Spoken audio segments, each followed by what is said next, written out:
All right, hey, welcome back to another week, week 22 of Hobby OS Dev, Kernel Dev Gardening. Welcome back. Let me just do my normal stuff where I test the chat and whatever. Yeah, this is where I embarrass myself live on the internet as I try to work on an operating system. For the last couple weeks, there's been some issues where the chat widget is a little bit slow, but it seems like it's working right off the bat this time. So that's awesome. It's amazing. Yeah. Now this is cool. You're the first one here. What's up? What's up, Xsync 3D? Thanks for being here. And let me just pull up, get my materials kind of going. So I wanted my OS Dev one.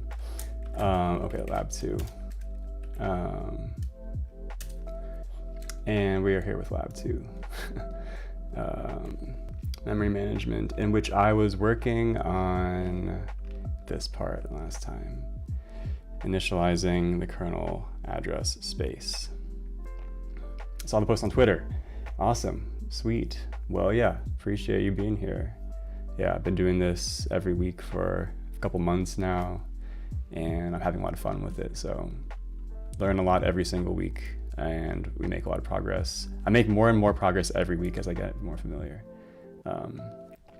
Yeah, so now we're in this part of initializing the kernel address space.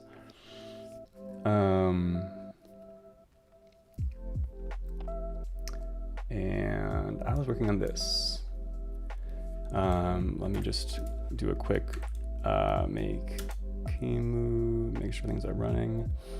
And yeah, and so last time, your code should now pass the check boot pagedir check. And I believe that's where we were, although it says check current pagedir. I think some of the naming might be a little bit off for some reason. Oh wait, this is the 2018 lab. I see. I need the 20. This is that was the 2008 lab. I need the 2018 lab. It's super confusing.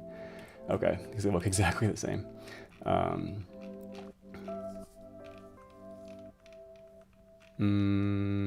Here, yeah, your code should now pass the current check pager. Web3, hey, what's up? Thanks for joining. I am based in Berlin, Germany. Where are you based? Check current page there and check page installed checks. And I'm pretty sure we got pretty far. So check current page there succeeded. That's what it says at the bottom. Now, so let's go to the code just to recap a little bit what we were doing. I'll clean up a little bit. Oh shit, I just quit VS Code by accident. Okay, clean things a little bit up until we need more. So we have been working on this function called mem_init, which is initializing like virtual memory, basically. And I've gotten pretty far. And all these check things run, and I pass them. And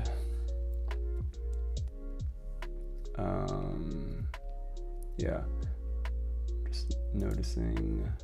I might update the text at the top. It's been saying virtual memory for some time, but I'm going to update it to say kernel virt addr space.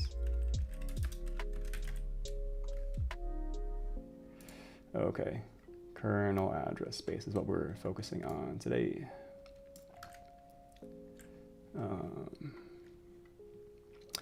And last time we were mapping a bunch of stuff. We were following these instructions that tells us what we need to map. We need to map, for some reason we need to map some data structures related to physical memory. And I don't actually get why we need to do this, but it's telling us we need to do this.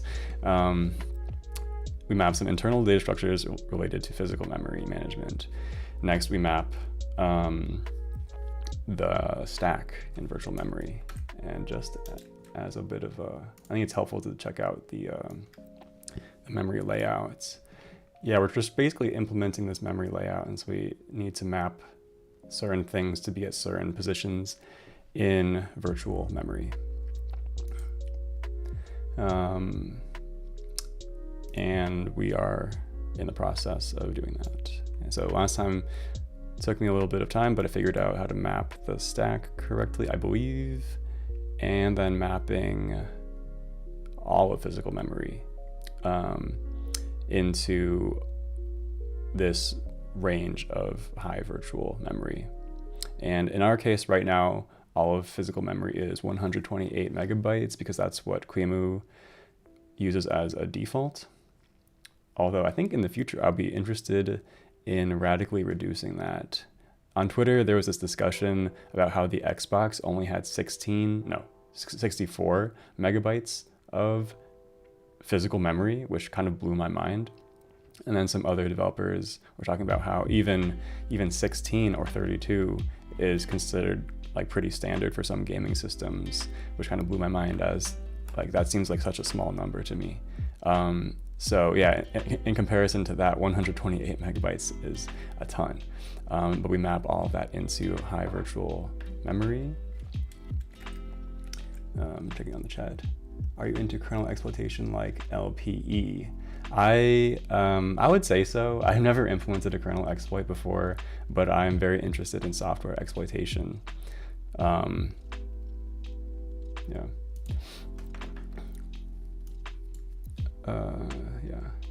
Yeah, I used to work in the security industry also, but it's kind of been a while, and like my skills are pretty rusty. And so this is the check that we passed. Check kern page dir. And just one more time, you can see that it succeeded. And it's just doing some kind of consistency checks that we have mapped things correctly. And just to go back to the instructions, check page install page dir. That's it's kind of unfamiliar to me, actually. But it is a real function. Oh, that's the one at the end. Okay, so we haven't gotten there yet. Yo, CoreyBot24, what up? Good to see you. How are you doing?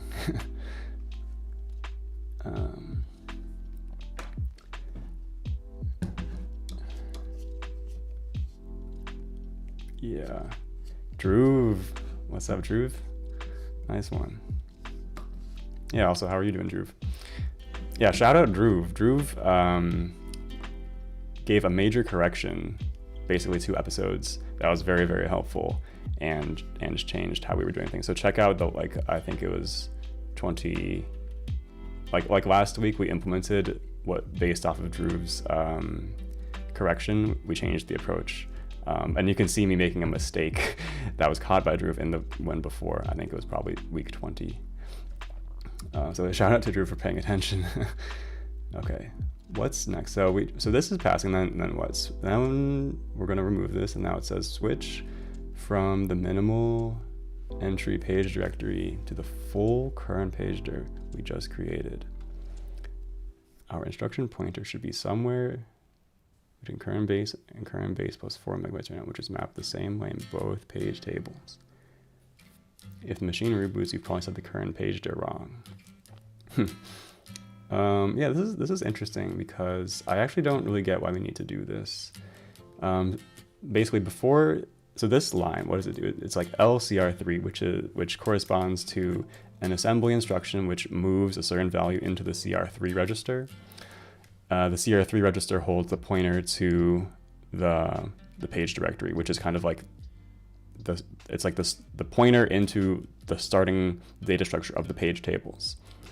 And we like basically load the page tables we have been creating at this point. And here's just where my understanding is a little bit weak. So my impression was like kind of that actually you don't need to load CR3 after you like mutate.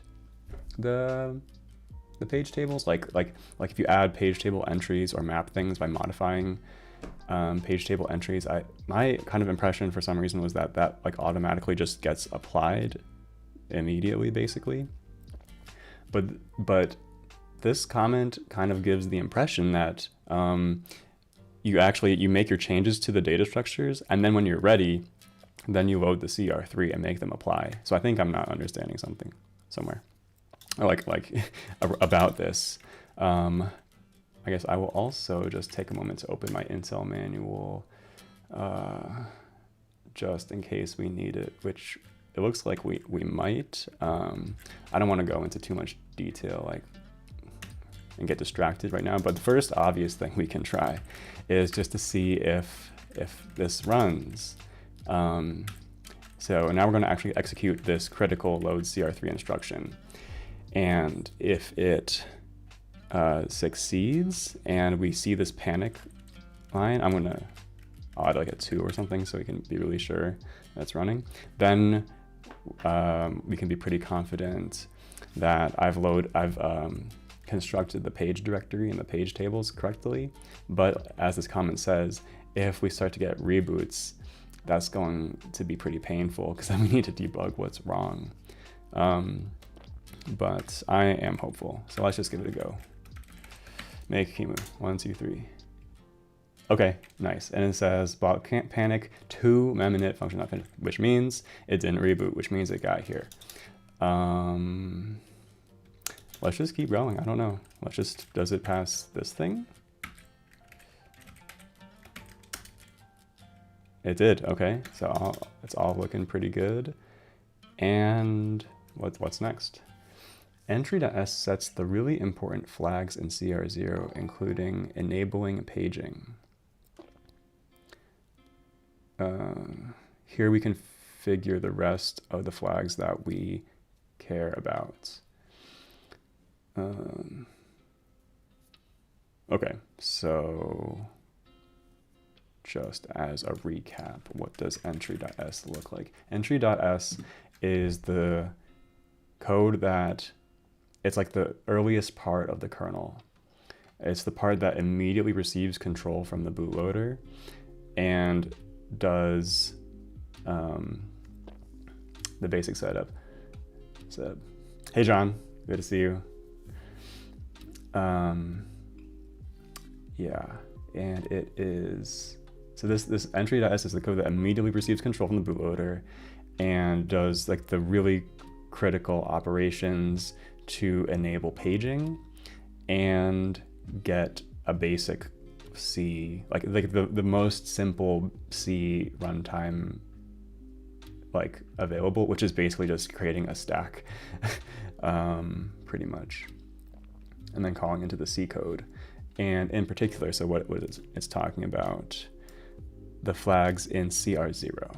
CR0 is what?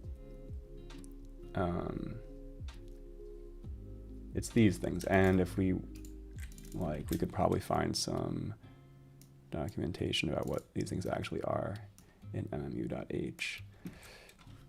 So when we enabled paging, we did a couple things. So PE, protection enable. I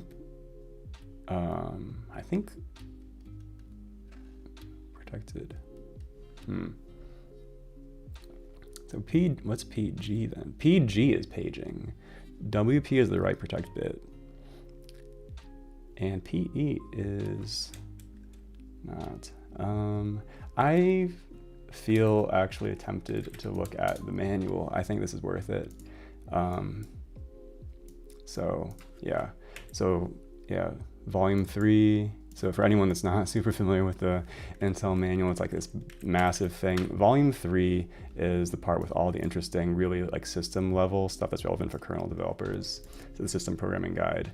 And I'm looking for something like system register, memory management register, no, control registers. And we're looking for CR0, and we can find that description here. So CR0 is this thing. I'm going to copy this into our mirror board where I'm collecting kind of the documentation that's relevant. So this is the CR0 register, and it has all the descriptions here. It's kind of a lot. Yeah, but PE, protection enable, enables protected mode. Okay. So yeah, there's like these various levels of during the boot up process. It's like first you boot up in 16-bit real mode, and then you transition to protected mode. I'll also just review that quickly. Boot.s. So boot.s is the bootloader, and it starts in 16-bit real mode, and it does all this like kind of esoteric stuff to just kind of like get going. And what's interesting is actually here it switches to protected mode, which is like a little bit why I was confused. The bootloader already switches to protected mode. And then it continues in protected mode and keeps going, and then calls into the C portion of the bootloader.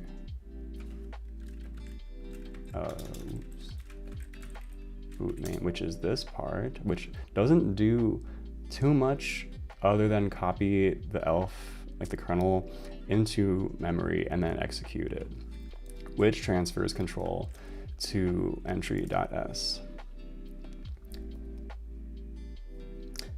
So I kind of find it interesting because my understanding was that we were already in protected mode upon entering the kernel. That's like what this makes it seem like. What is this thing? PE on? It's just 1, and PE is the first bit. So it just enables, and then it sort of seems like this is redundant, actually. I am not totally sure, but it seems a bit redundant. All right, 20-second break to stretch and stand up. Be right back.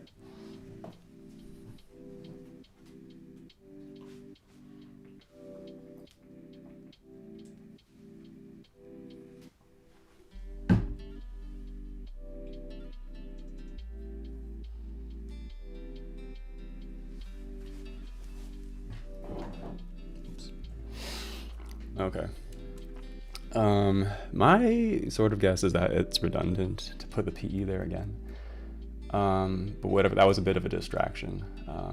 More importantly, it enables paging and also the write protect bit, which I think I won't go into the details of that right now. It's not totally clear why now, like right now, why that's being set, but yeah. So I will don't save. And then what's it saying? So now it's saying enable all the rest of these flags. And it like adds all this stuff again, which I find like very interesting. So it's ORing in a bunch of bits that were already set, basically. PE, PG, WP were already set. What's AM? Alignment mask. Alignment mask, NE, and MP.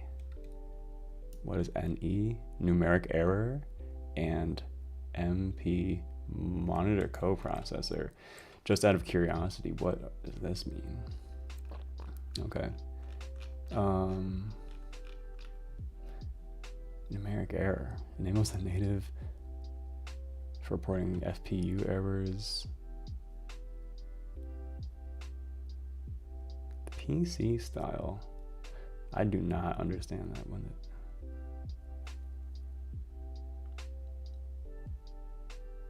Okay, that's some like very detailed thing about floating point errors. Okay.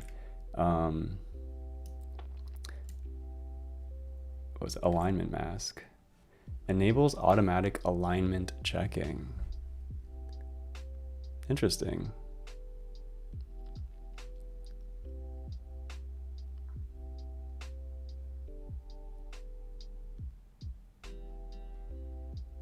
CPL is 3.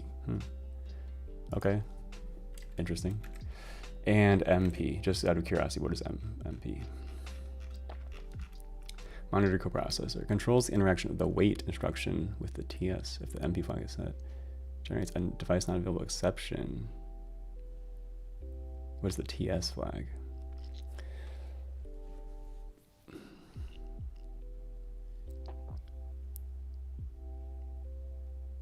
Oh, they need a table shows the recommended setting of this flag. They need a whole table to like. Oh man. Okay, I officially am considering that too detailed to get into. Hey Manu, thanks.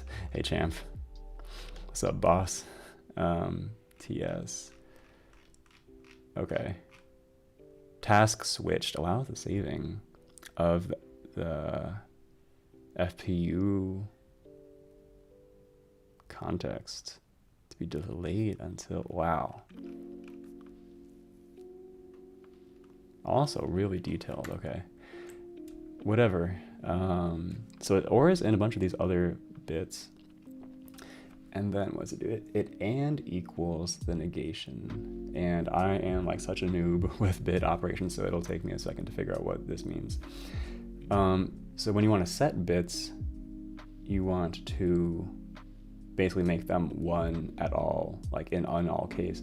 Yeah, when you use the OR equal, you set bits like in all cases. And when you and equal, so here we take these bits, we make a bit mask with those bits set, and we invert everything. So everything else is 1s, except for these things, which guarantees that when we and it all together, that's going to basically clear the bits. So in the places where there's like a 0 in the bit mask, if you and it against something, the 0 will guarantee that it'll be a 0 on the output. But if there's a 1 there, it will basically depend on the input and retain what it was. So if there was a 0 there before, it will remain a 0. And if there was a 1 there before, it'll remain a 1. So the higher level semantic this is trying to do is to clear out these very specific bits for some reason. And then it does some more checks. Some more checks. Oh shit. Oops. Only possible after kpaster is installed. What could be checked here? So it's some checks on the. Interesting. Page insert, page remove. With an installed kpaster. I kind of feel tempted to skip reading this, but I don't think I should. I think it's important to understand this. So, page insert and page remove are the functions for, I think they're like, it always takes me a while to remember, like they are like higher, it's like a higher level function for mapping in a physical frame at a particular virtual address, I believe. Pages, so you give, so yeah, map a physical page at virtual address VA.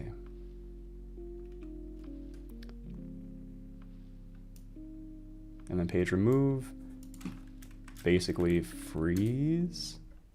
Oh no, it's also conceptually at the same level of the API. And it unmaps the physical page at virtual address VA. So you just give it, you basically just give it a virtual address. Hey Afnan, congratulations. You are the first person of the day that has commented on my light color scheme. Congratulations. I'm sorry that it's so bright. Personally, it's like, I don't know what time of day it is for you, but it's like 4 in the afternoon for me right now, which is very much daytime. So I prefer using a light color scheme.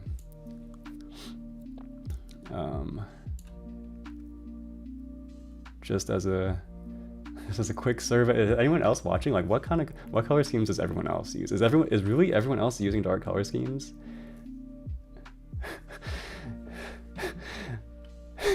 All right, digitalize. Thank you.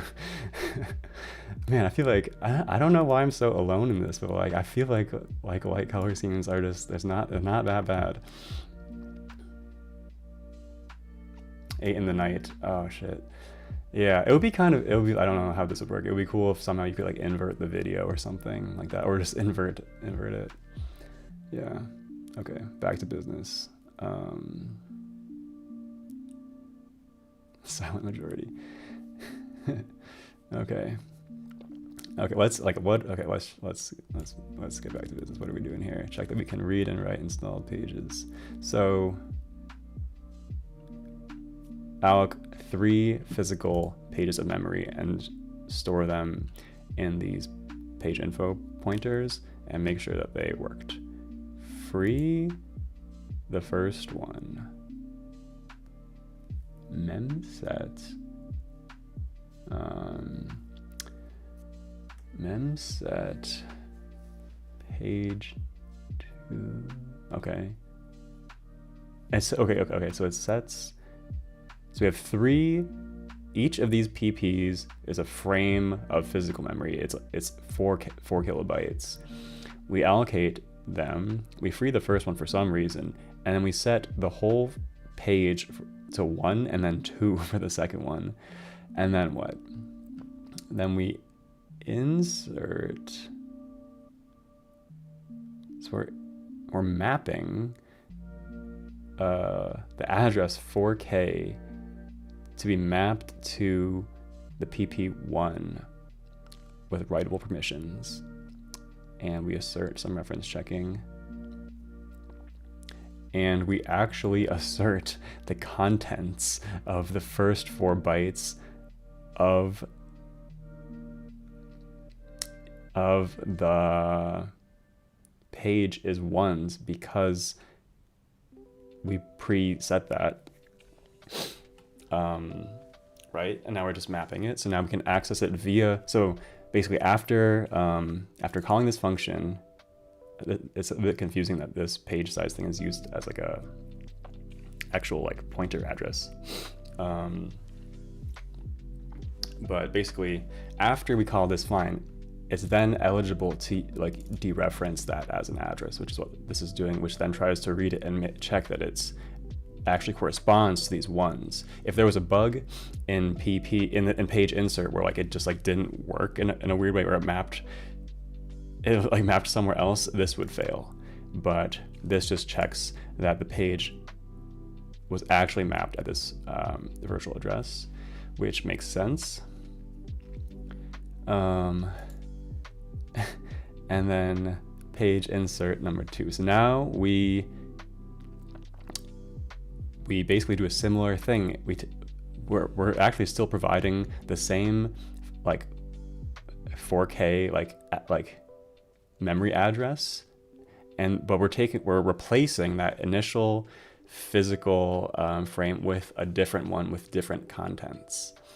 And then we're asserting that now when we read the exact same location in memory, it should have 2s.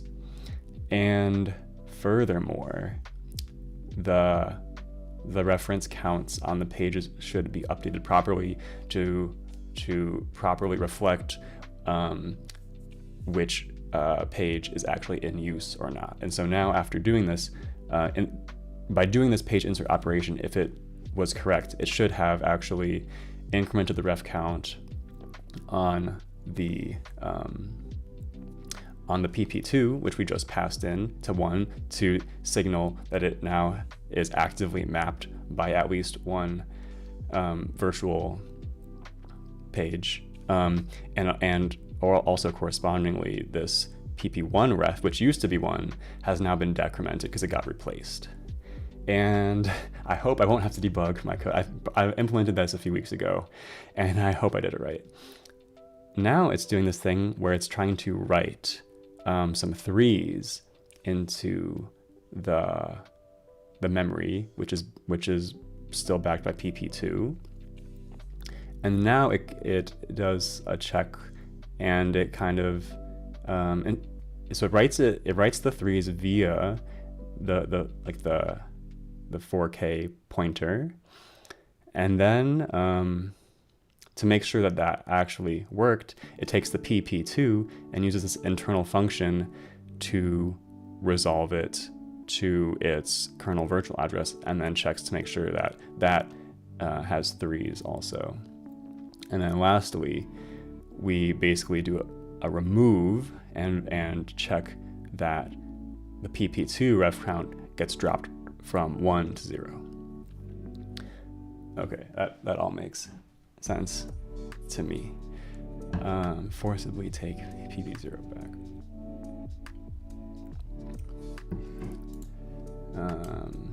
Okay, what does this mean? Assert. So what's it doing? It is first asserting that if you, it's like kind of confusing. So PTE adder is really a macro for extracting the address field from a page table or a page directory entry. And it's very confusing that it's named with PTE, even though it can operate on page directory entries too. So that's, yeah, it's very confusing. To be clear, I didn't write any of this code. I'm just like, this is like from the MIT class, like the starter code. Yeah, I hope I would be able to name it a little bit more clearly if I tried to do this. But I'm also kind of like not cleaning up stuff quite so much at this point because I just kind of want to move forward as quickly as possible. So basically we take the first page directory entry, extract out the pointer, and what, verify that it points to pp0. Okay.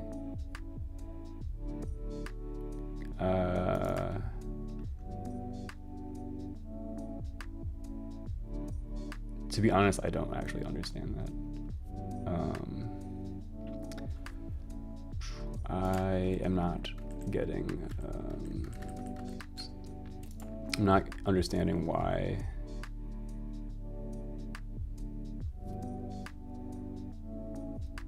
I'm not understanding why why it's saying there's a page directory entry.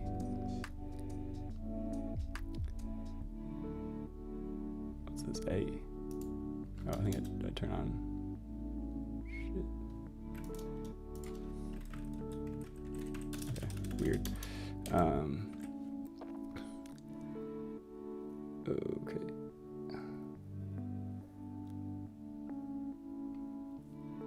Yeah, I'm not totally getting why pp0 appears in any page directory entry because it's not referenced. All we do is like allocate it and then free it. Okay, maybe whatever. Okay, kernel page dir. Then it like clears out the first page directory entry to 0.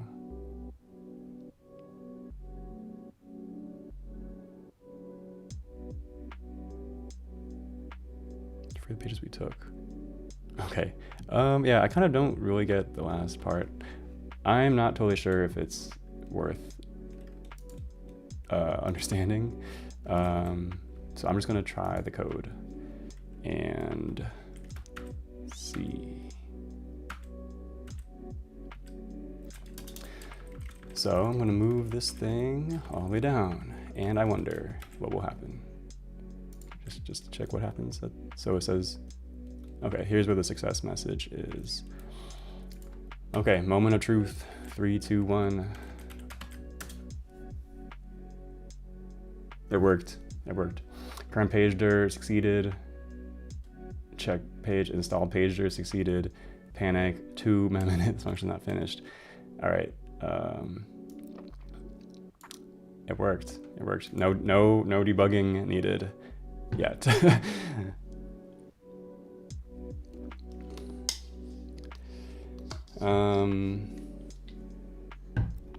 Okay.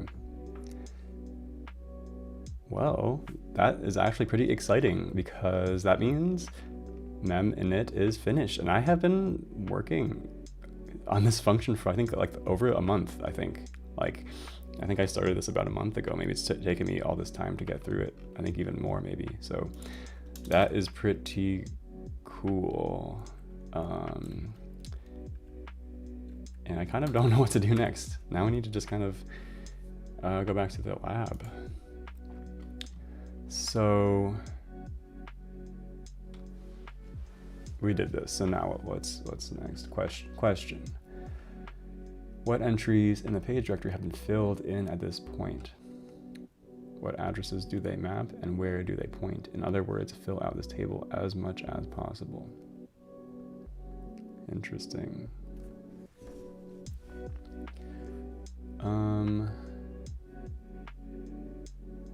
Okay. I don't want to take like too much time to answer this, but I also don't want to skip it. So like really quickly, how would we even answer this question? Basically, the question is asking, what memory mappings have we installed? Basically.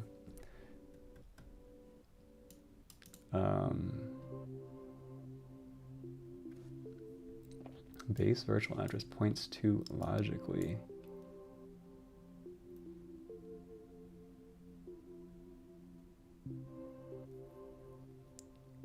Top 4 megabytes of physical memory.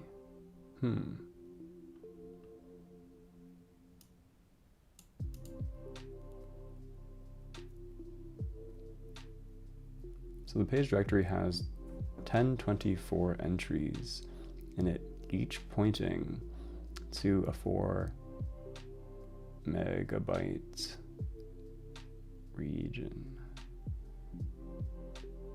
Right, and that's kind of what we see here. So the 0th page directory entry points to a 4 megabyte region that starts at hex 0.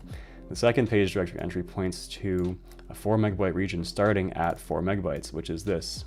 As a quick refresh, hex 1 with 5 zeros is 1 megabyte. So 4 with 5 zeros is 4 megabytes. And 20-second break. Hey, Brian.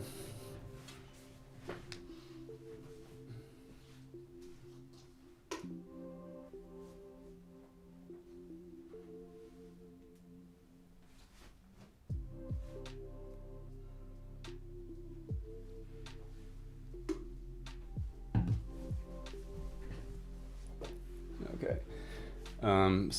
So that like makes sense to me, these numbers at least.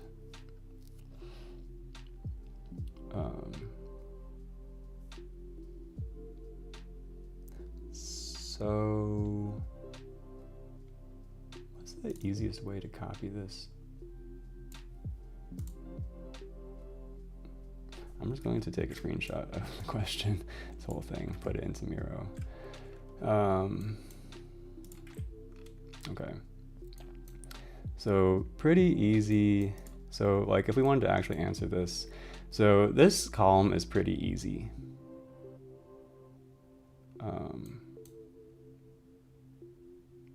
At least translating from the entry to the base virtual address is very easy. It's like, it doesn't depend on anything. It's just a simple, you take this number and multiply it by 4 megabytes and you get this. And so it's trivial to compute. It says 1023 times 4 megabytes is computes the base virtual address,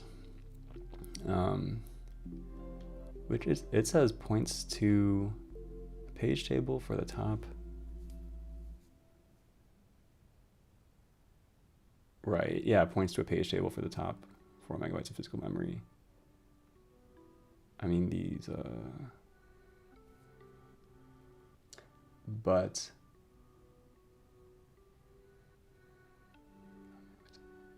four megabytes of physical memory. So that's saying in our implementation, we have, I think it's saying we have mapped the top 4 megabytes of virtual memory to the top 4 megabytes of physical memory. Is that right?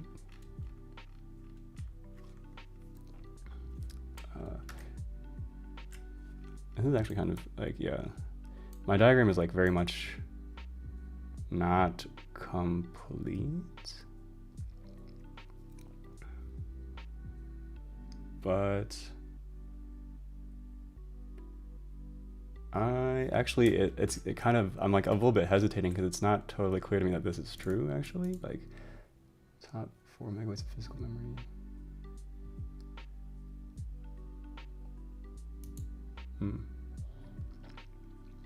I'm going to move on. We have placed the kernel and user environment in the same address space. Why will user programs not be able to read or write the kernel's memory? That's an easy one.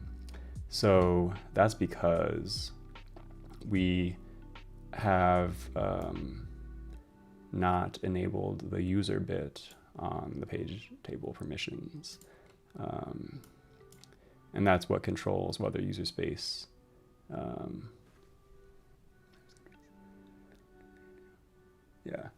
yeah, thanks, Brian. Yeah, that part was kind of clear to me. Yeah, and all of this in particular, yeah, for boot map region. Actually, we do pass user space to this read-only region, but we don't pass it to the regions for the stack or the physical memory mapping. What is the maximum amount of physical memory this OS can support? I'm pretty sure it's 256 megabytes.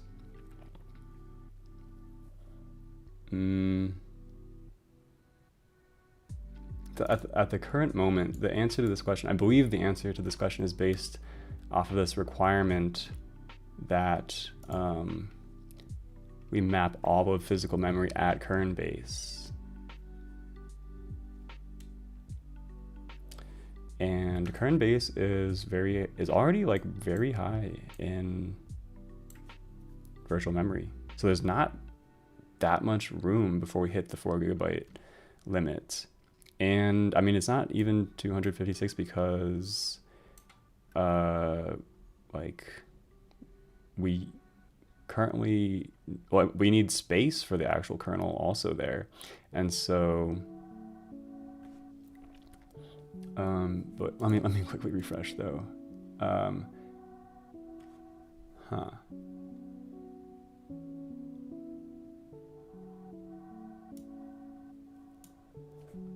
But maybe I was forgetting something.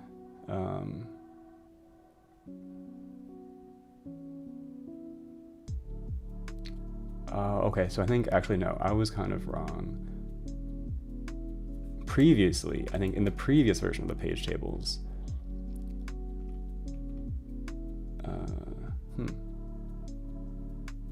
no, so the kernel was definitely mapped here in the early page directory, in the early page tables.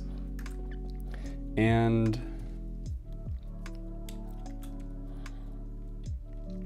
with this function call, we map the virtual range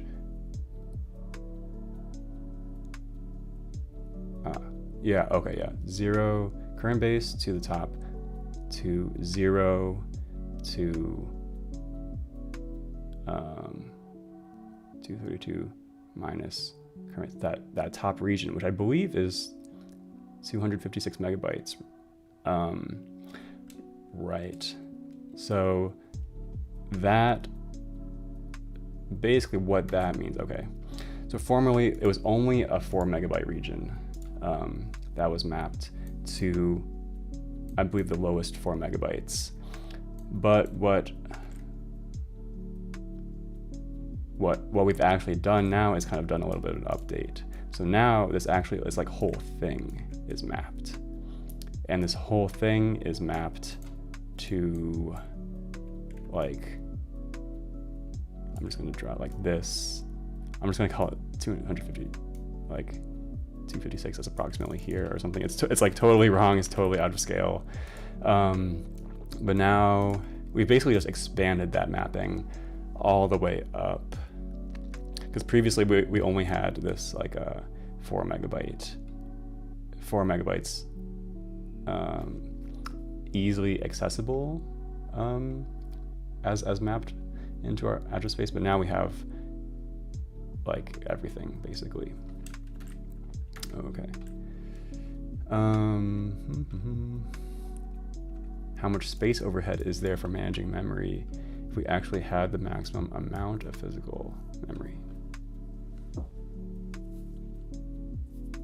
Space overhead for managing memory.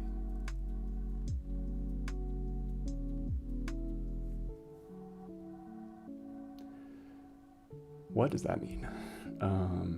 So what kinds of space overhead could it be talking about? It could be talking about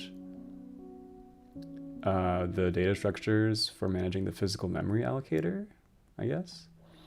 So in our physical memory allocator, we have, looks like this, we have a structure for every frame for kind of like metadata, which basically stores the ref count, basically. But yeah, page tables. Page tables are like the obvious other kind of overhead.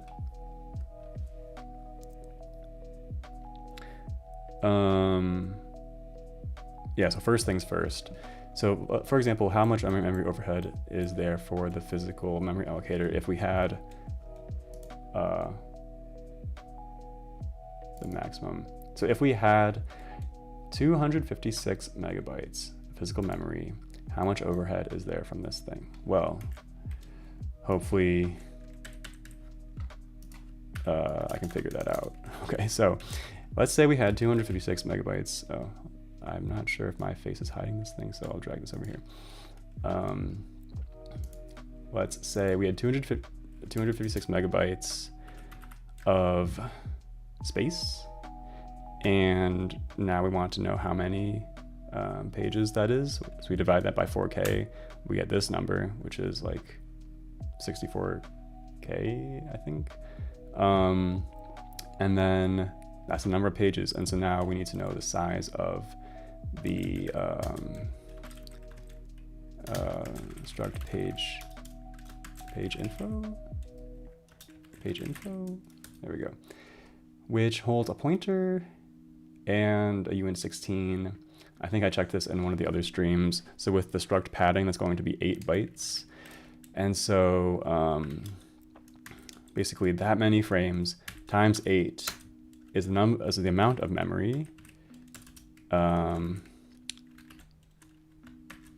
of bytes of overhead for the physical memory, like data structures.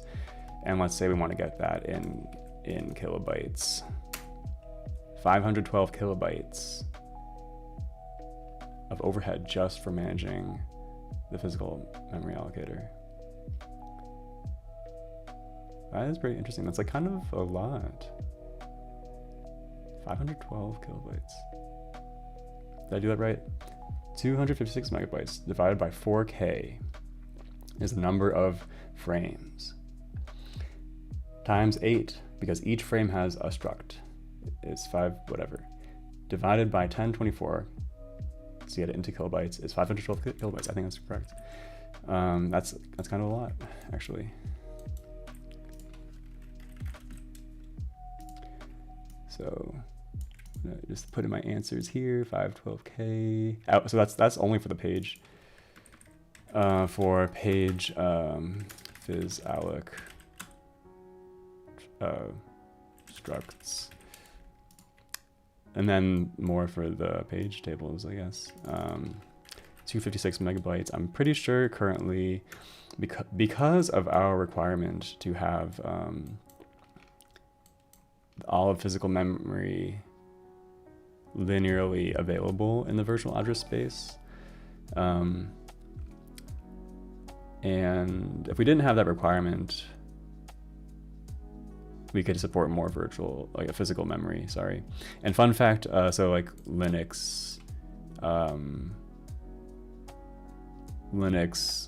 think on 64-bit, Linux requires that all of physical memory be mapped linearly I think it's called the FizzMap region, or the linear mapping.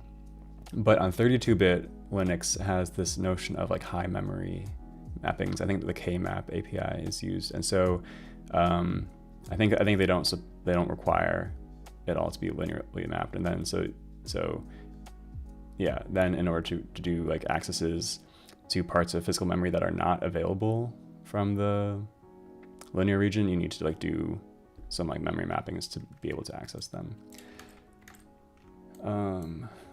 Okay. The answer is what, like permission bits in PD and PTE. And well, yeah, like, so what about page tables though? It's a good question. How much overhead is there from page tables?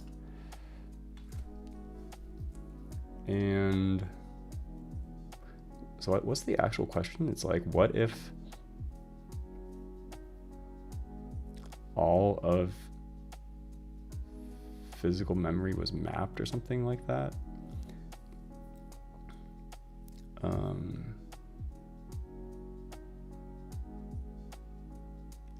Right. So we have this 4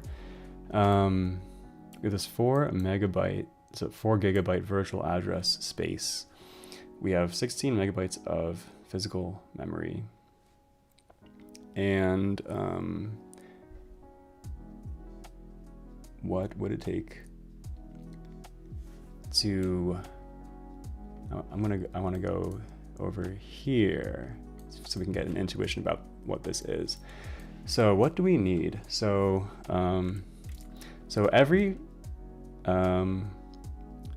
so we need a page table for every page, right? And as we saw here, there are this many pages, and page tables, page table equals, what was it, like, it's like 4 times 1024. Yeah, I think a page table is 4 bytes for each entry times 1024 equals 4K for each page table. So that's this times that for the overhead of just the page tables. And then for every 4 megabyte region, we need 1 page directory entry. No, 1 page directory. No, wait a second. No, there's only 1 page directory. There's only 1 page directory, and so that's just like a static cost. And then the other cost is just like all these page tables. So like, I guess my naive calculation is going to be something like, so the page directory entry is 4096 plus, wait a sec, what?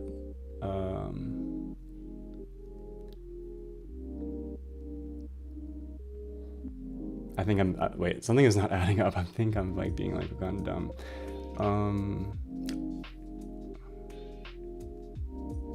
So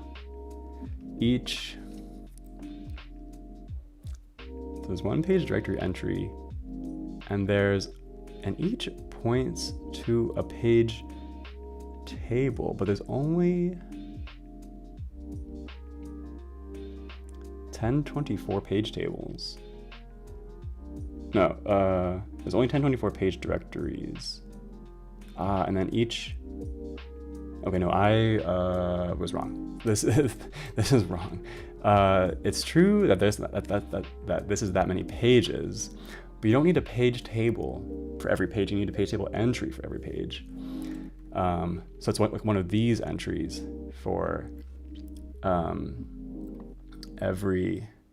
It's one of these entries for every page. It's not this whole like box basically.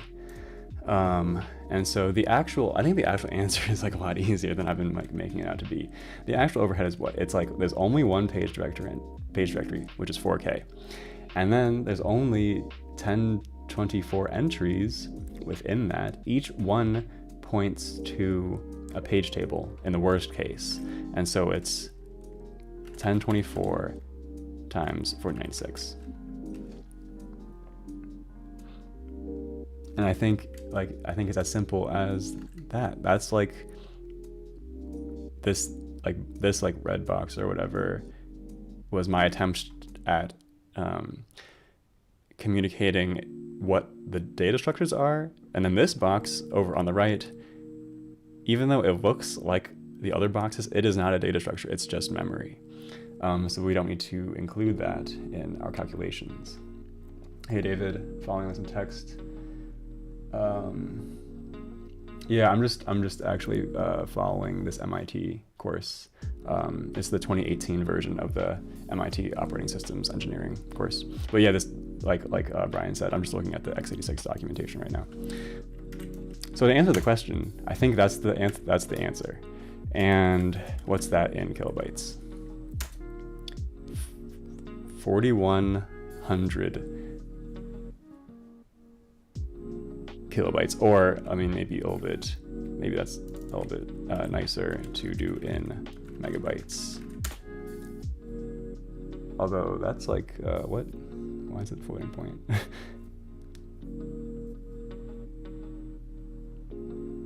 Because it's not an equal amount of megabytes apparently. So 4,100 kilobytes of page table overhead,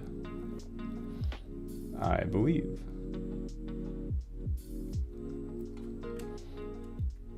I think that's right. Like, what other overhead would there be? There's only one of these. There's 1024 of these. And then they all point to somewhere, like, in memory, but they don't point to a data structure. They just point to memory. So I am going to tentatively submit that as my answer for this question. And maybe someone can correct me if I'm wrong. Okay, page table overhead, worst case. All right, 20-second break.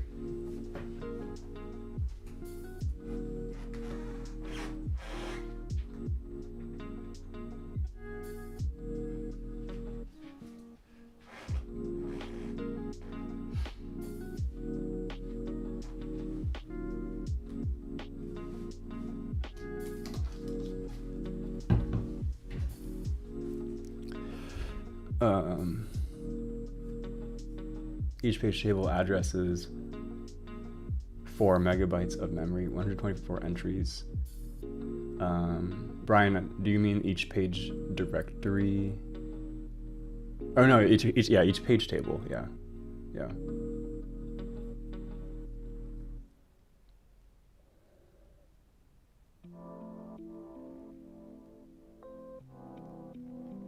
64. Ah, right.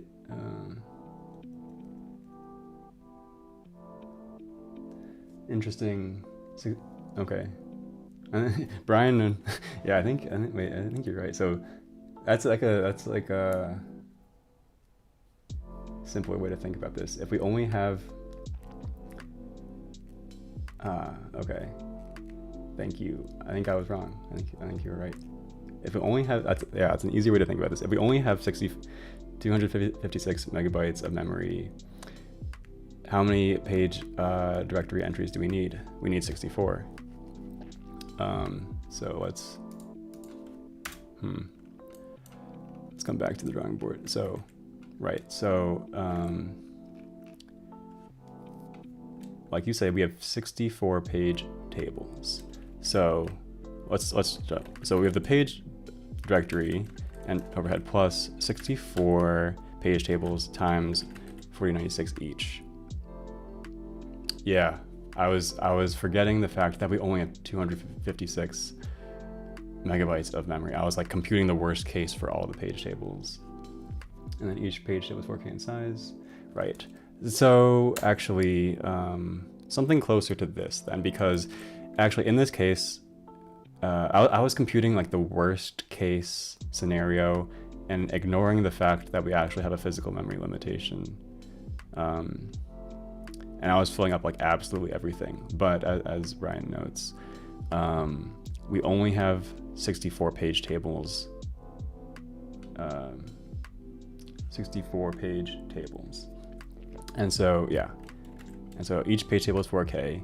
The page directory is 4K.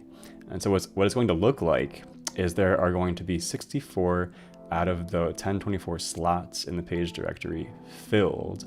They are each going to point to a 4K page table.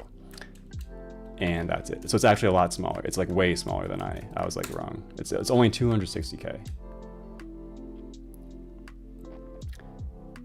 And I learned something. Thanks, Brian. Appreciate that. So the answer is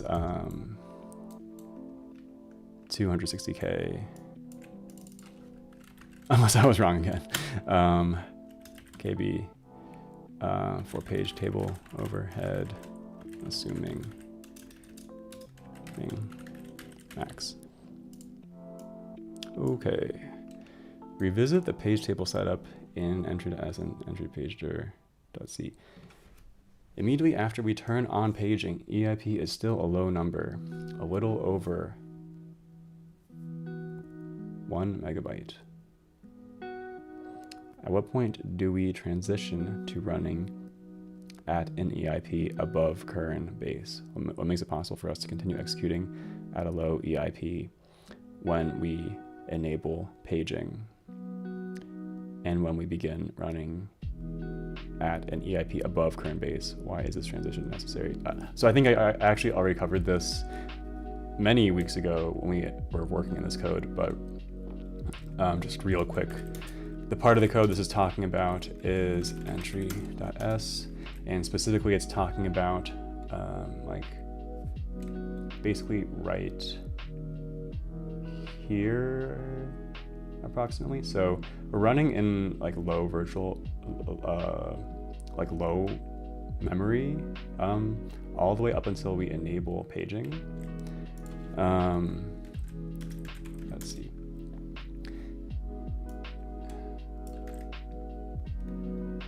At what point do we transition to running at an EIP above current base? That happens right here with this relocated thing.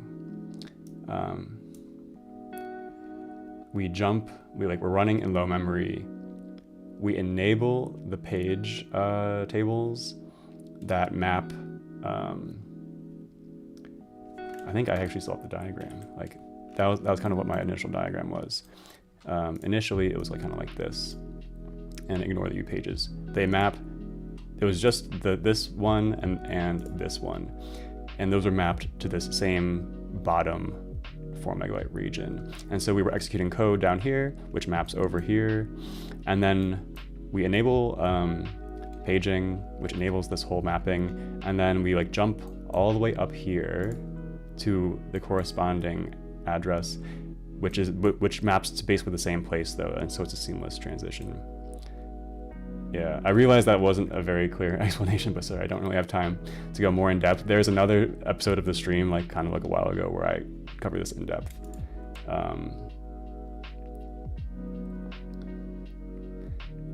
Turning on paging, like changing your coordinate system. Yeah.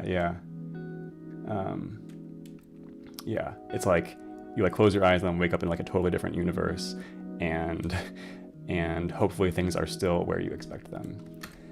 Yeah, Brian, it seems like you're pretty experienced with this, actually. Okay, so let's move on. Challenge: we consume many to hold the page tables for the current base mapping.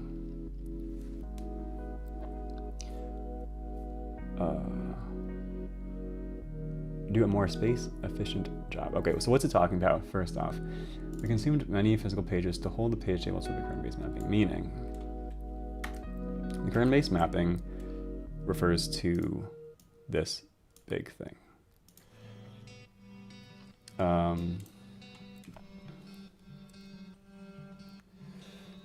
Yeah.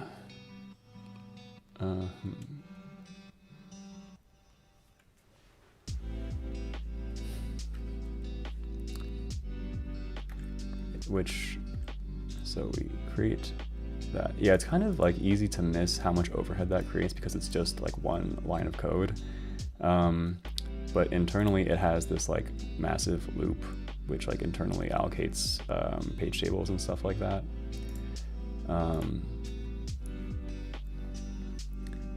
Oh, also this is what, WTF, how does this even work? That was referring to how does uint64t even work on a 32-bit system? And I researched this, and I'm pretty sure the answer is just that the concept of a uint64t is provided by just like the C language specification, and then the compiler, it's up to the compiler to implement this.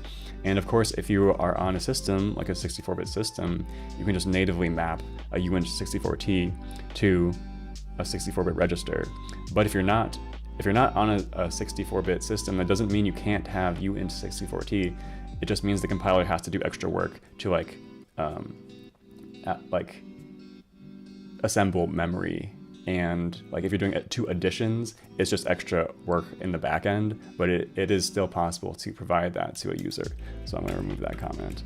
But yeah, mapping this like fairly large range, which is 256 megabytes.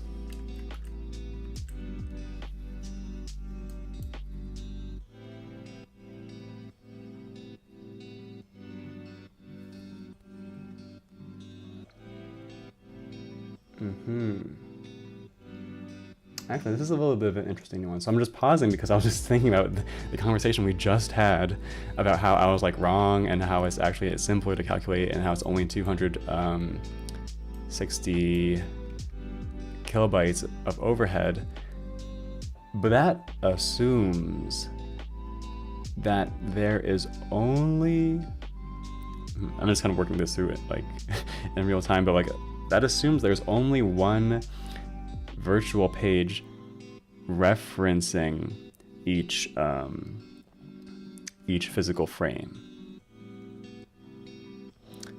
But you can actually have more. You can have other virtual pages that kind of alias each other too. And that actually can contribute to the overhead, actually. It totally depends on exactly in what ways you are aliasing. But that's kind of why I paused here, because I was like, wait a sec. We were just talking about how 256 megabytes is like the maximum. But here we are mapping that region, but it's only like a partial, like there's other stuff we're mapping too, like this upages thing, which like aliases in the physical memory. So I think I will add another caveat over here. So 256 kilobytes, assuming each physical frame is only mapped once. I think, which is I think that's an important thing to note. Anyway, so basically, but here we mapped all 256 megabytes, which incurred the 260 kilobyte, right? 256.4, yeah, which incurred this 260 kilobyte overhead, which is exactly what it's talking about. We consumed, and in order to hold and in order to hold all this, all these page tables and stuff, it takes physical pages. And specifically, so 260K. So, oops, wow, what happened? Okay, my tmux is kind of behaving kind of weirdly. Can I paste? think I can. Oh, it was in a scroll mode. But by 4K is 65 physical frames, basically. So was C chosen because of the course? Yeah. C was, I'm just using C because the basic, like, kind of the basic OS the course provides is written in C. And yeah, thank you for the compliment. Do a more space-efficient job using the PTE-PS page size bit in page directory entries. This bit was not supported in the original 386, but is on more. I don't know if I want to like do this right now, but let's at least learn about what the page size bit is, because I don't actually know. That's going to be in the paging section, and probably 32-bit paging maybe. Actually, wait, I might already even have it in the screenshots. But wait a sec, where? In page directory entries, which is going to be up here. PS. If cr4.ps equals 1, must be 0.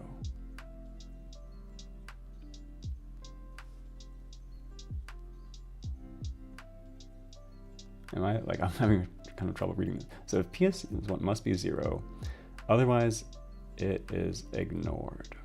So just to start off, like, that, something is a little bit odd about this to me.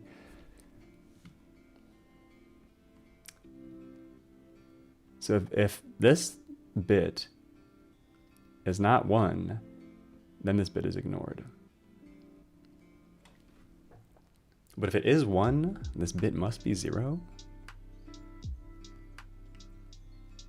Otherwise, this entry maps a 4 megabyte page.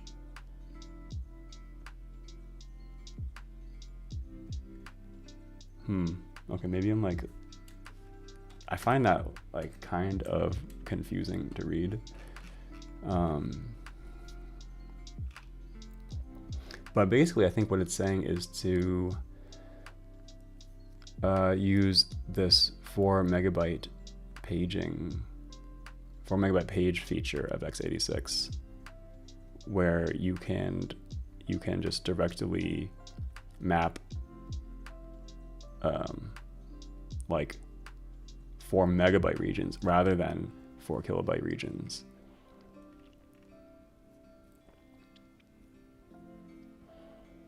So PS, is it bit 7? Yeah, it's bit 7. So that's this one thing they're talking about.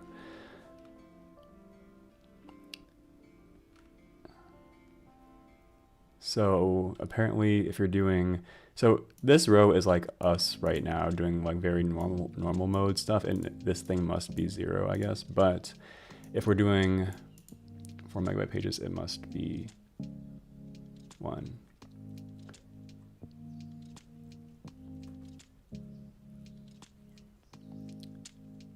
Bit 0, present, and bit 7 PS are highlighted because they determine how such an entry is used.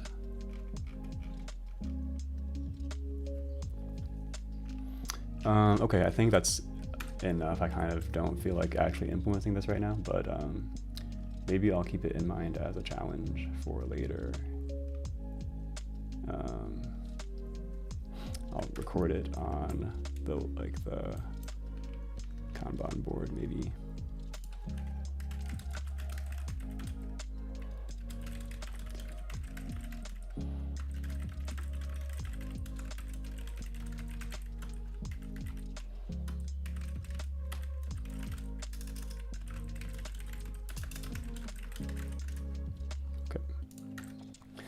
What else? Extend the kernel monitor with commands to display in a useful all of the physical page mappings or lack thereof that apply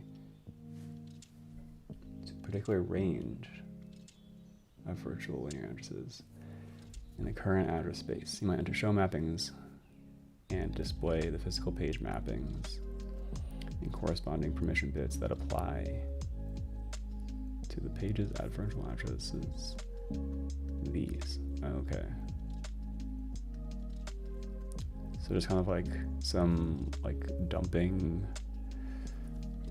infrastructure. Explicitly set, clear, or change the permissions of any mapping. Okay. That could be kind of fun and maybe useful. Dump the contents of a range of memory given either a virtual or physical address range. Be sure the dump code behaves correctly when the range extends across page boundaries. Okay. So those are a couple possibilities of things I could try to implement. I kind of want to move forward though. I would really love to get like interrupts working or something. Anything else that might be useful, but yeah, I can see all that stuff coming in pretty useful, but let's just keep reading. Address space layout alternatives. So that's yeah, this is kind of what I am a little bit curious about. The layout we use is not the only one possible. An OS might map the kernel at low linear addresses while leaving the upper part for user mode. But if you're on x86, you don't do this usually because of this backward compatibility mode, which is hardwired to use the bottom part and cannot be used at all if the kernel is mapped there. It's even possible, though much more difficult, to design the kernel so as not to have to reserve any fixed portion of the processor's linear or virtual space for itself, but effectively to allow user mode to have everything, while still fully protecting the kernel from these processes and protecting different processes from each other.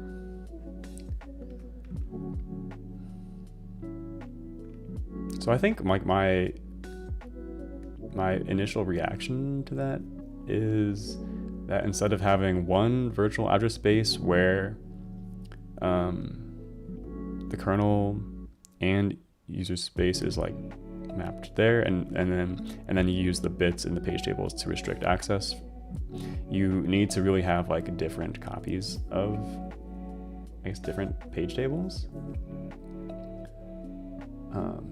And then you really like do a heavy-handed switch of them when you need to transition between the two. 20-second break, be right back.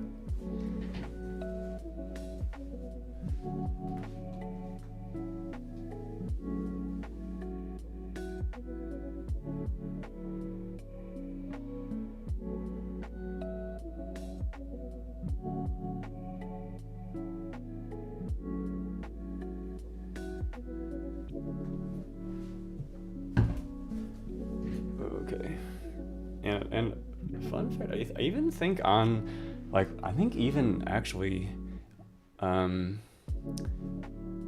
modern OSs, like I think Linux even works this way now because of Spectre and Meltdown. Something like that, yeah. Okay. Challenge, what are the challenges, just out of curiosity? Each user level environment maps kernel. Change JOS so the kernel has its own page table and so that a user level environment runs with a minimal number of kernel pages mapped. That is, each user level environment maps just enough pages so that it can enter and leave the kernel. You also have to come up with a plan for the kernel to read and write arguments to system calls. Now that is actually kind of interesting.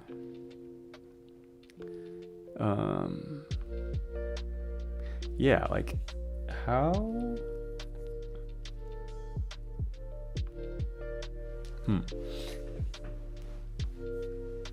Because typically, like in, I don't know, if we take this as our virtual memory layout. So the kernel has some memory at the top, and then all of the stuff at the bottom is for the user. And then usually, let's say the user mode triggers a system call that requires the kernel to write some data into the user space memory. There's a lot of examples of this. I am trying to remember one, but like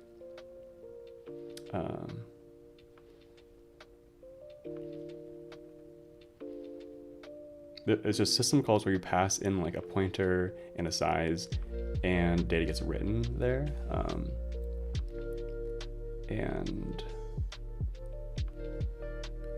the kernel can just, like, under normal circumstances, the kernel can kind of just like right there. It has access to that memory. But in a different world, where the kernel has its own, like, totally just in a different world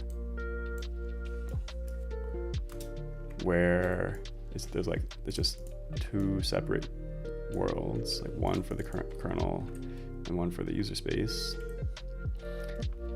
How would that actually work? I don't actually know.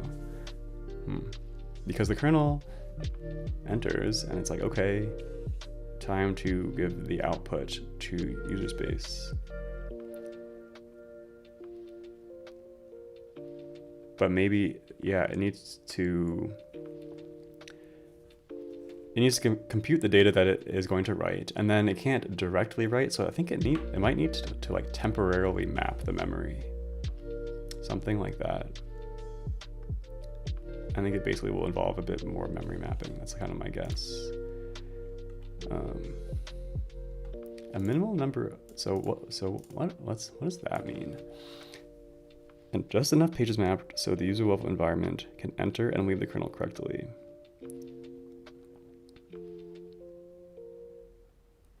So to enter the kernel, user space triggers an instruction that does a system call. For our purposes on 32-bit, it's going to be an interrupt. And yeah, I don't enter and leave the kernel correctly. I don't know what kernel pages you really need to do that though.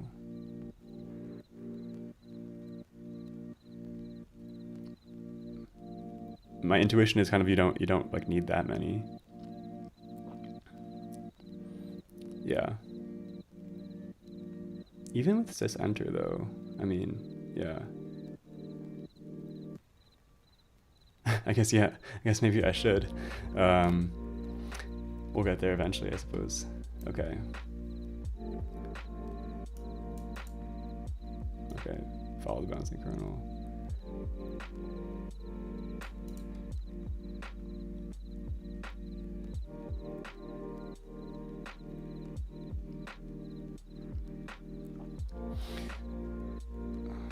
Okay, so blah, blah, blah, since the last challenge, since we only allocate on page granularity, we don't have anything like a malloc in the kernel.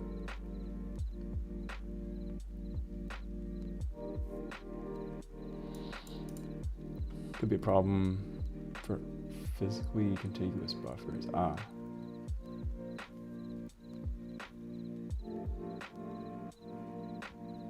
Generalize system to support pages of a variety of power of 2. Be sure you have some way. Okay, it's basically just saying make an awesome memory allocator. I think I'm going to officially graduate myself to Lab 3 and not do those. Which looks very exciting. User environments, exception handling, stuff like this. Yeah, this looks very exciting. Yeah, let's get started.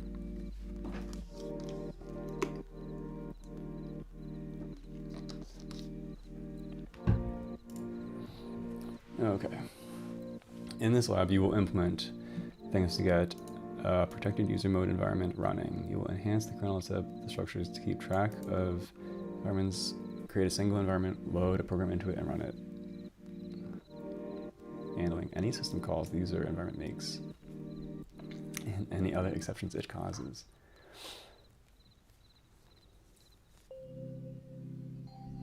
Interesting. Environment and process are interchangeable, but for some reason, an environment, a JAWS environment and user process have different interfaces and don't have the same semantics. I'm curious what that means. Okay, now I need to figure out my Git situation. Go over here to do that.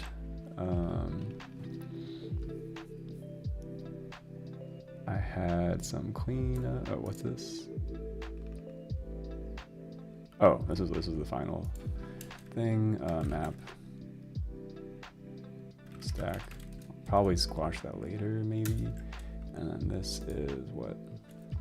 So this is cleanup. This can get deleted. This can get deleted. Okay.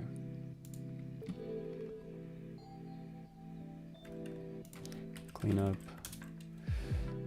And that will be at the end.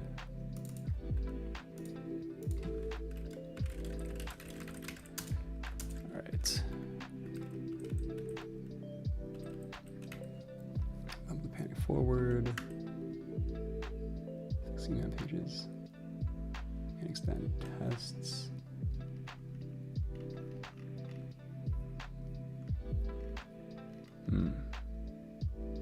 Okay. Propagate permissions. That's a fix.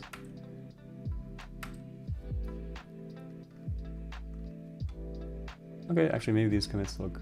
Oh, okay, it took a minute to refresh. This is part of this one, so I'm just going to squash this. And I'll just rewrite this with a capital M. Oop, yep. Done. Okay, and now we're ready to go to Lab 3. I have no idea if this will compile or not. All right, Brian, appreciate that. Have a nice day. See you later. Yeah, I need to, it doesn't compile, like there's like certain patches I need, I think. Also, oh shit. I'll push this. Oh, whoops, I just tried to push it there. How do I push it to my upstream?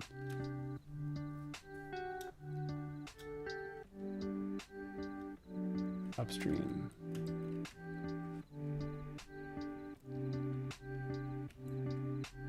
Set upstream to origin lab 2. Okay, I don't know. I'm not gonna figure that out right now. Yeah. But I do need to figure out which fix. Yeah, it's like these things. It's kind of annoying that I need to like copy these things on each each time.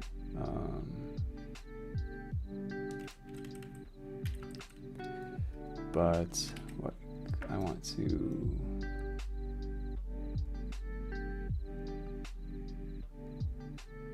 just C? Please capital C. Okay, that's helpful. And capital V. So C, and now I want to go here and paste. No copy commits. Okay. Excuse me while I just figure out how to do this. I thought it would be pretty nice to do it this way.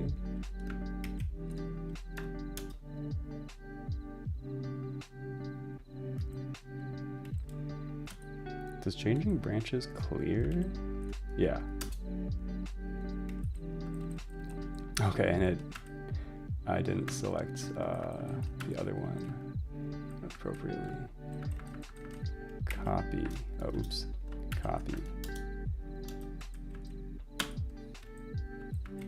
Paste. Why is it saying that? It's so annoying. Did I not just do this? Remove warning. Copy.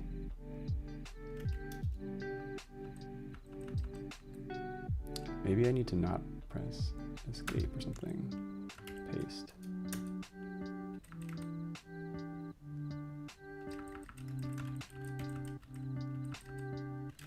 Okay.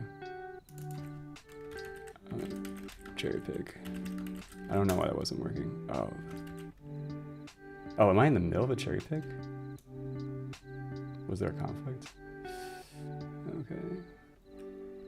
Can I just abort? Okay. Anyway, what happens if I try to make? Whatever, it seems to work. Okay.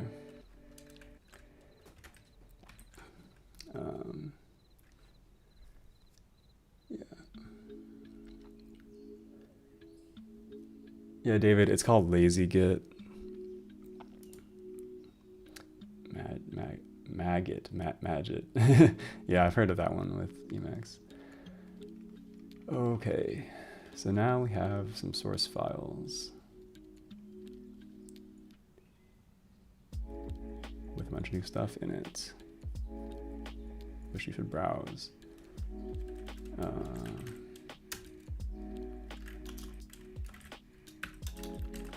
Let's take a browse. env.h. Let me just simplify. Clear everything out. env.h. What's in here? We have a header, which has some types and enums and stuff. Okay. Trap.h. We have a bunch of trap constants and structures. We have syscall.h, but there's two of them. That is so confusing. Public definitions. There is syscall.h, which is like some kind of public thing or something. Lib.h. So this is, so now we're trying to have a user mode and stuff, and so user mode needs to have like a standard library header or whatever. Yeah. See. Yeah. Okay. Current. Okay. Like.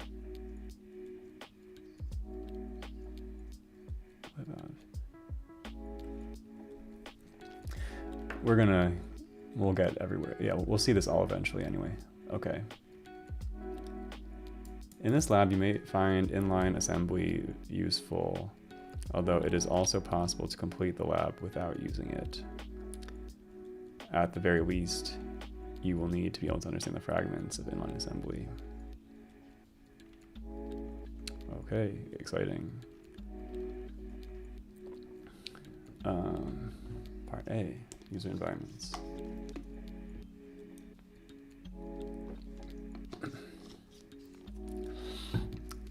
Okay, basic definitions, read it now.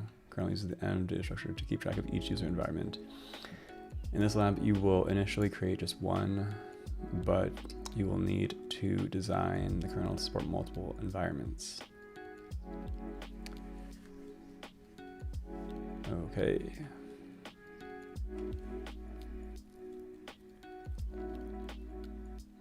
This feature by allowing user environment to fork other environments. So you need to support multiple ones. Okay.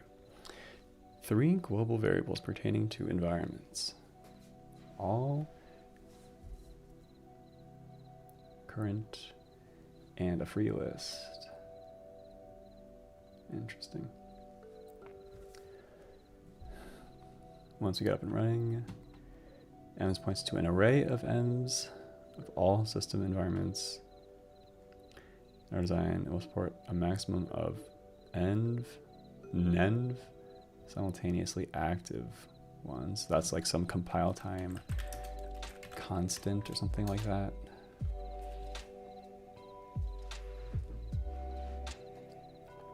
So 10 bits.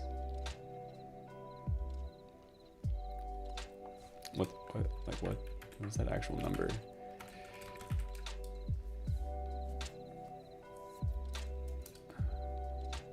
$1024, I think. Yeah. Okay.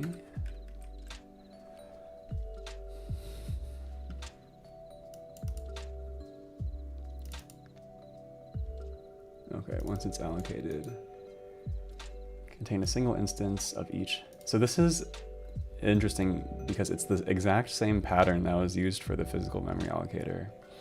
It's kind of like you have this structure that corresponds as a handle to kind of represent a thing. So we have this structure that represents a physical frame, and here we have this struct end, which represents an environment. And we have, and then kind of like up front, we just allocate an array of all of the maximum possible ones. And so in the physical allocator, that's done by querying the hardware in some way to query the full physical memory, and then we allocate all of these physical structs based on that. And in this case, we just have a compile time constant for the environments, and we use that to allocate a static array. So it seems to be a kind of common pattern. Kernel keeps track of all the inactive envs in the free list. This design allows easy allocation and deallocation, right? It's another common pattern, like this intrusive linked list kind of thing. I'm going to bet the struct env has a pointer to another struct env inside of it. Yeah, env link.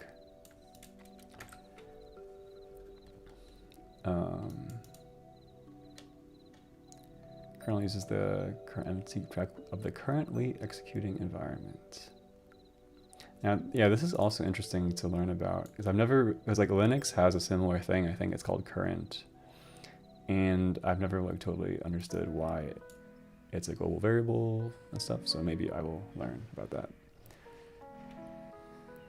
Boot up. The current is set to null. Environment state. It's find here. Okay. With trap frame.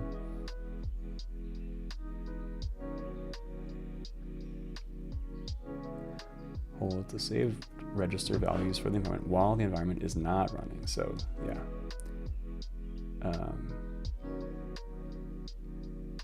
Like all the register context of the process. Yep. Okay. And link. This is a link to the next env on the list.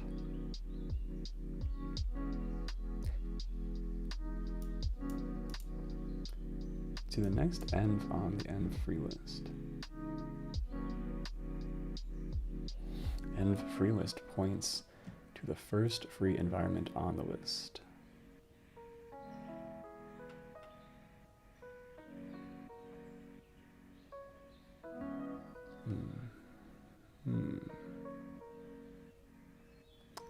Okay, I am wondering if this is only used for free environments.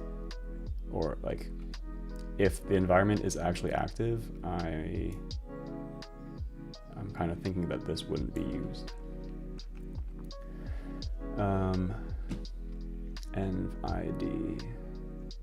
Kernel stores here a value that uniquely identifies the environment.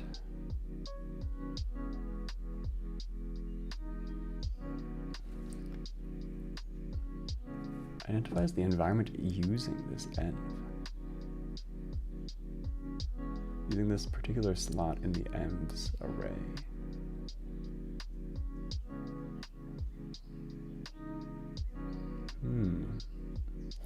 Okay, what does it mean for an environment to use an env structure? Okay, after a user environment terminates, the kernel may reallocate the same env structure to a different environment. But it will have a different ID, okay. So like env is like, an env structure is really some kind of like physical resource that is used to represent a currently running like process or an environment. But when you create a new process, you don't need to allocate a new env. Apparently you can like reuse an existing env. And the thing that changes is this unique environment ID, okay. Parent ID. Okay, family tree kind of thing. Env ID of the environment that created this environment. Interesting. Yeah, okay.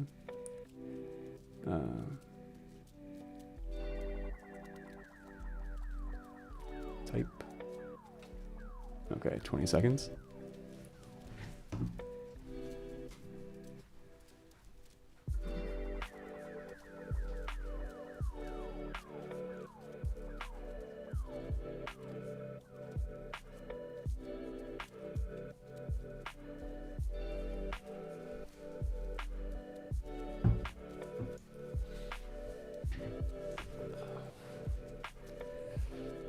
Okay, what's next? Status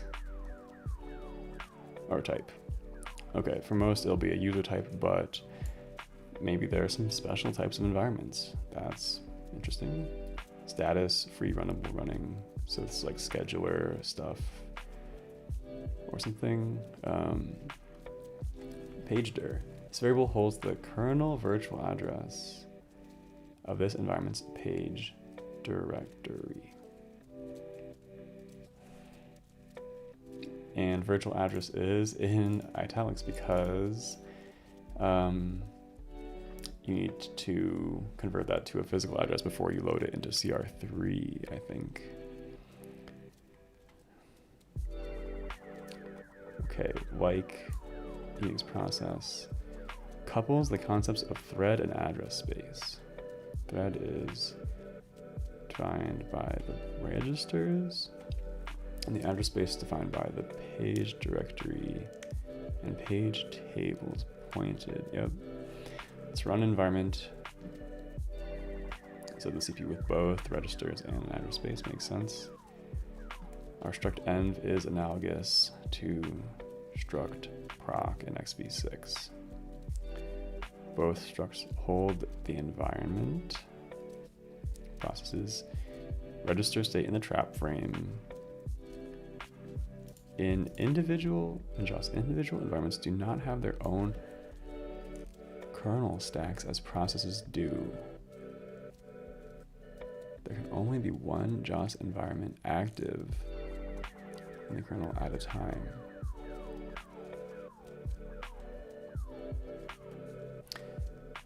That is actually interesting and worth pausing on.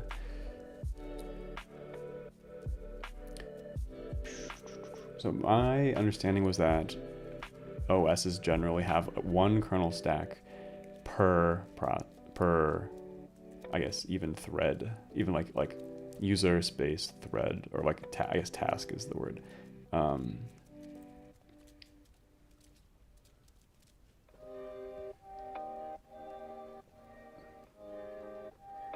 I guess for preemption, I guess and like enabling, like having one kernel stack per task, basically, to me, it seems like the point is preemption. Like you can have a task running, it's like in the kernel doing some stuff, and then that can be preempted and switched to something else within the kernel. And then you can resume that at a later point because you have all the state there. But if you only have one stack, I'm not sure that, I feel like that might change that picture. There can only be one JAWS environment active in the kernel at a time. Okay, maybe I'll learn more about that later. Allocating the environments array.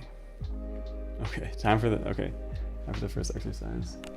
In lab 2, the allocated memory for the pages array, which is a table the kernel uses to keep track of which pages are free and which are not. Actually, just curious now, so I totally switched to branches, and I don't have any of the code that I wrote.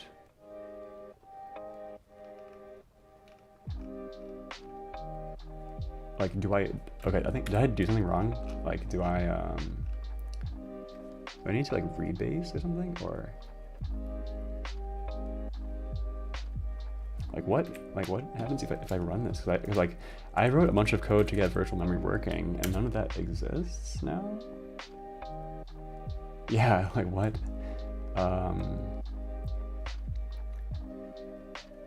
So now this is like panicking at like a really old panic that I like fixed, like that I like got past, that I like just got past because I made an amendment and it worked. So I'm actually a little bit confused.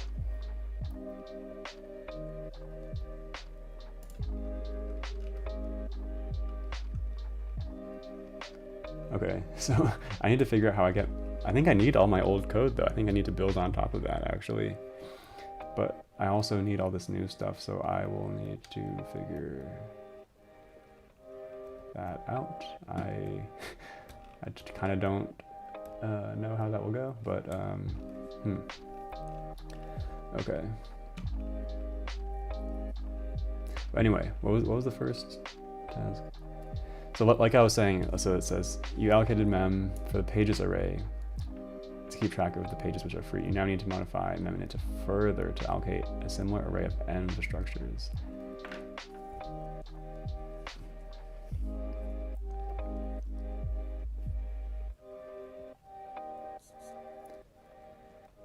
Read only at UMs. Okay, so I definitely like, yeah, I'm like definitely kind of confused.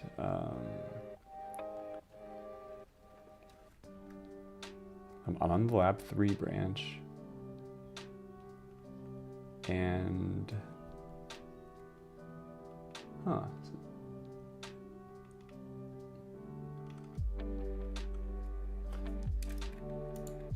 like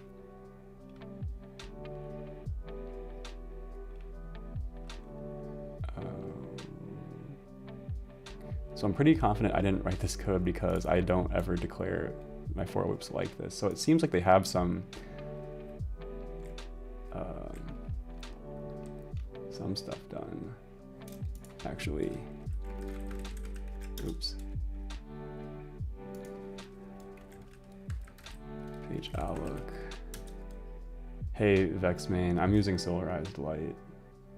Yeah, in the terminal, yeah, it's solarized light. But the iterm 2 one. Okay, yeah, but like none of this stuff is filled in. Okay, yeah, I'm kind of confused, but it's just saying.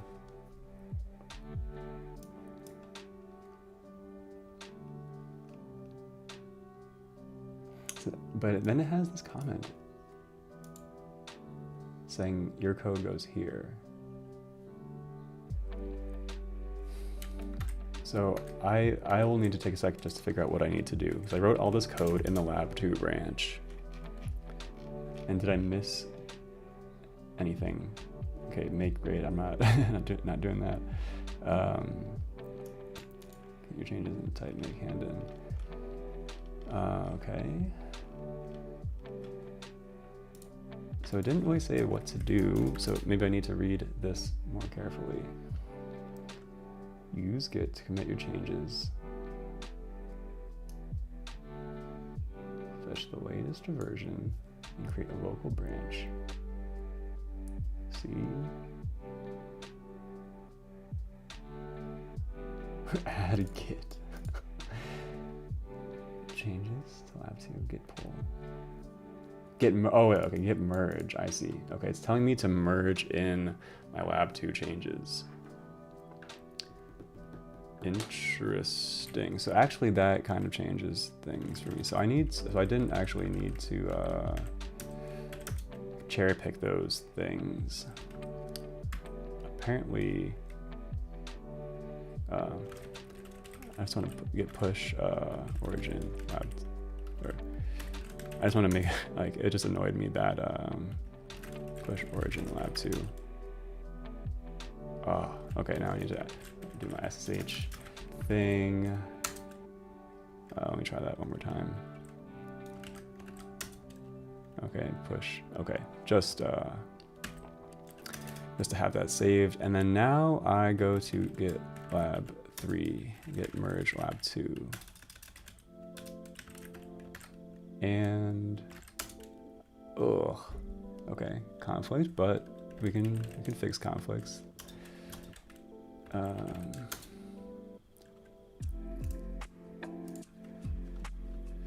Hopefully it's not too hard. Okay.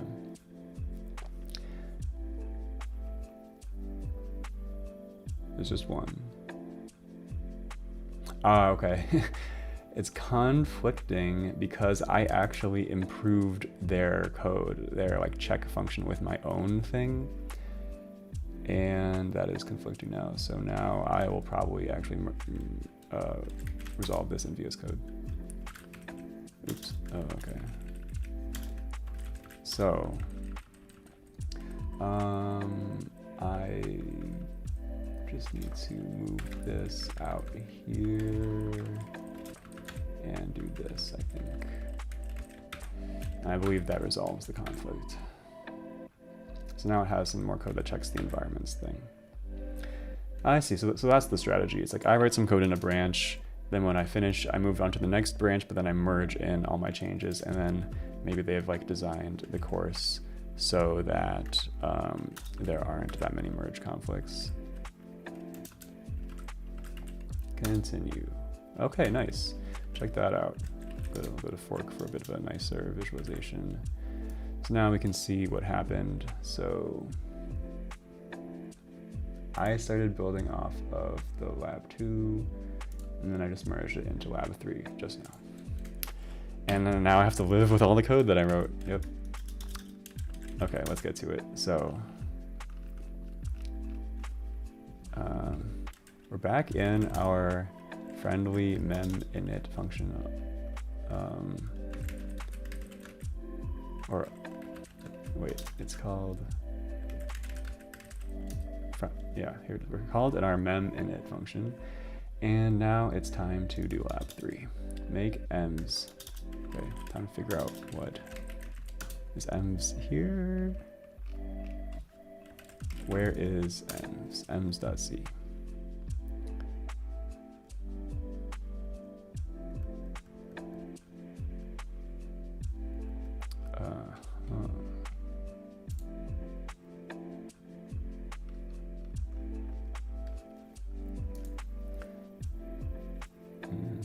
Okay, interesting. It's just this global variable. So make ems point to an array of size nenv of struct env.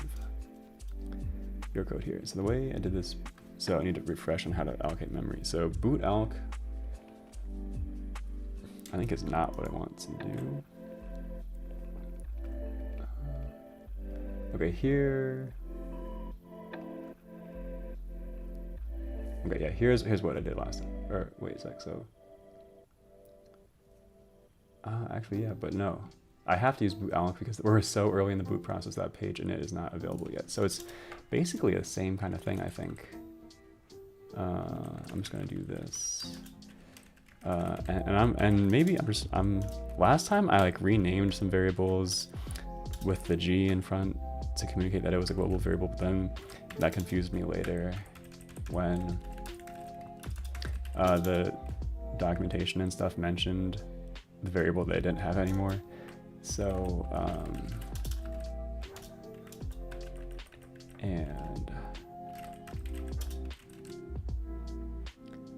and set, okay, boot alloc of struct env.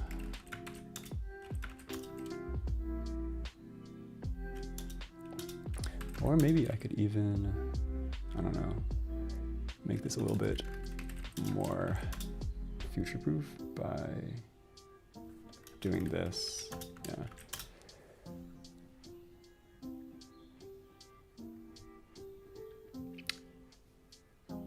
But wait a second, I'm copying this a bit too fast, I think. Boot alloc, right, okay, so yeah, boot alloc is our totally simple bump allocator that actually can operate on arbitrary sizes. And then pay them, then later on we use that to get page alloc going, which allocates in pages, but that's not what we're doing yet. So it's correct to just pass in like a size here, I believe. And we're passing in bytes and size of the structure times the number of lumps we want. Okay, so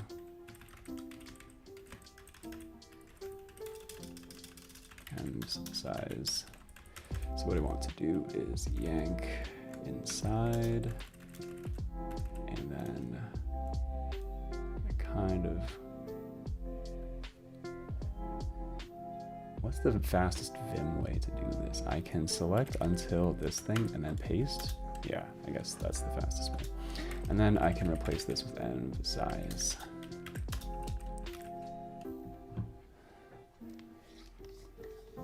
Just curious, any Vim users in the chat?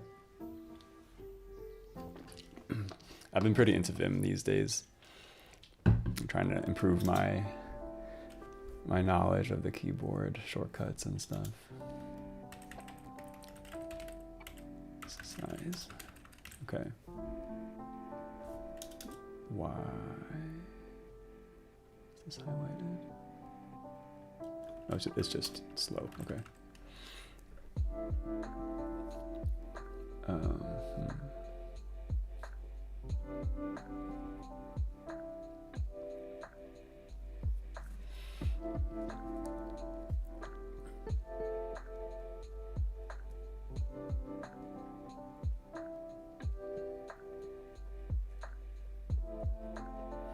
Okay.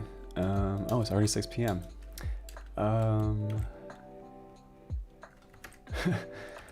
So that kind of means I should get going.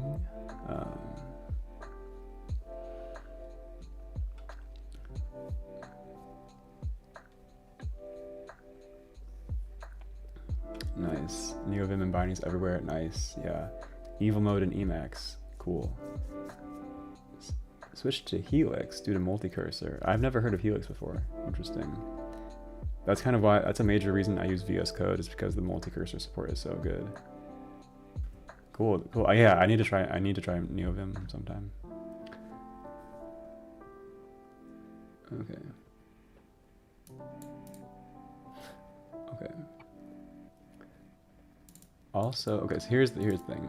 Also, like the pages array, the memory backing M should be mapped user read only at UEMs. So user processes can read from this array. So I'm not done. I need to, I actually need to do two things in two places. So now the second part,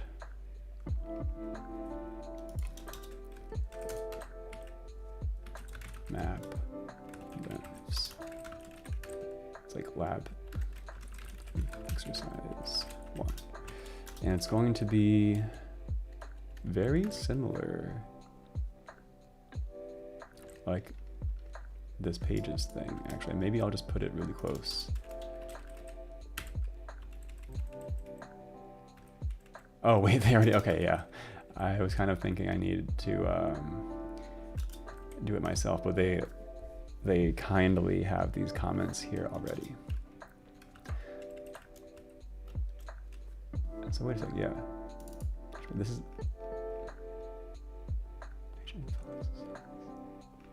oh, I could have just reused that variable actually. End pages, I kind of got lost with all the functions and I didn't realize I was in the same function. So I recomputed this page's size and thing. Okay.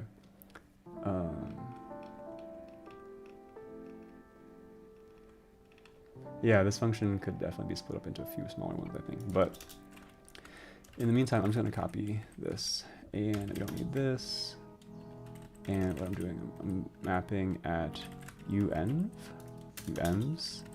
and its end size, and it starts where? P-adder of envs.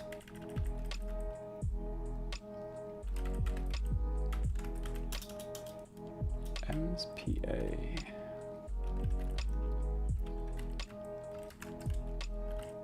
Okay. Envs PA, and the permissions are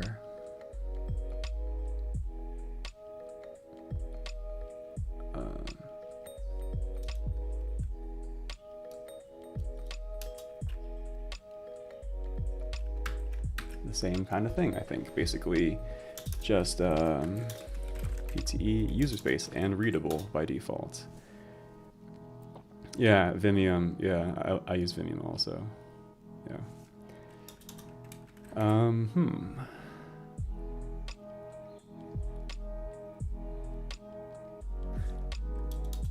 Yeah, I remember I didn't understand this particular bullet point for the pages thing, and it didn't seem important for the tests, and so I continue to, in the same way, not understand this thing that it's talking about, but maybe it doesn't matter, and I can just run the tests as the final thing for today. Run code, make sure check current page dir succeeds. So just, what? Am I still panicking here? Okay. Let's run it though. Check current page dir succeeded. Okay, nice. I'm gonna call that a nice little win for the end of today. Oh man, I'm gonna get rid of the palm tree.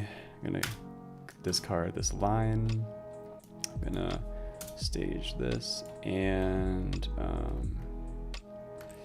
yeah, I'm gonna say alloc m's array and map un's. Okay, exercise lab 3, exercise 1. Nice. Cool. Well, friends, I think that's going to be it for today. It's been great. Thanks for joining. Made a bunch of progress. I have a Discord server if you feel like joining it. I'll just paste the link here. Feel free to subscribe, like, comment, you know the deal. And yeah, I'm here every week. So I'm gonna call it here. Thanks a lot for joining, and I will see you next week. Peace.